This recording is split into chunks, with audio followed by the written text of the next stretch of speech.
మహిళా కమిషనర్ శారద గారికి ఇచ్చేసాను. అన్ని ఆధారాలతోటి నేను అది సబ్మిట్ చేయడం జరిగింది.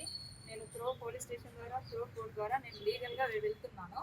సో నాకు సపోర్ట్గా మా సీనియర్ అడ్వకేట్ ఆజాద్ గారు ఉన్నారు, గురువు గారు ఉన్నారు.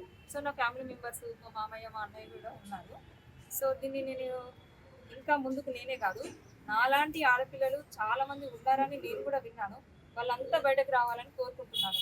కనీసం మెసేజ్ల రూపంలోనన్నా, కాంటాక్ట్ రూపంలోనన్నా వాళ్ళు బయటకు రావాలని నేను మనస్ఫూర్తిగా కోరుకుంటున్నాను. అంతేకాదు, నిన్న కామెంట్స్ పెట్టిండు నా పైన, నా పర్సనల్ లైఫ్లో ఇన్వాల్వ్ అయ్యాడు.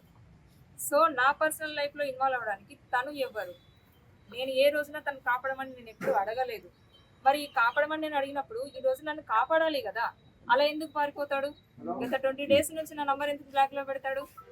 అంతే కదా, ఈ వర్షిని అమ్మాయి 2 days ఇప్పుడు ఎందుకు వచ్చింది ఈ అమ్మాయి ముందుకు అని అంటున్నాడు కదా. 2 days బ్యాకే కదా వర్షిని పెళ్లి చేసుకున్నా అని చెప్పింది.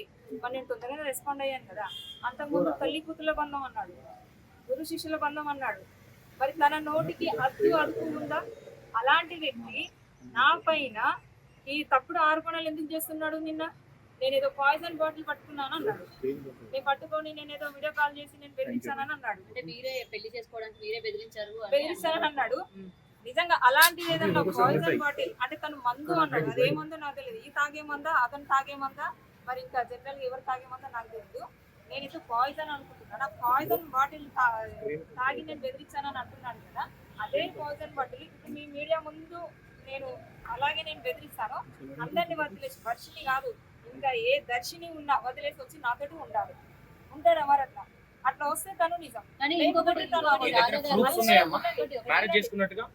ఇంకోటి తను ఫస్ట్ డే అంటే January 1, 2025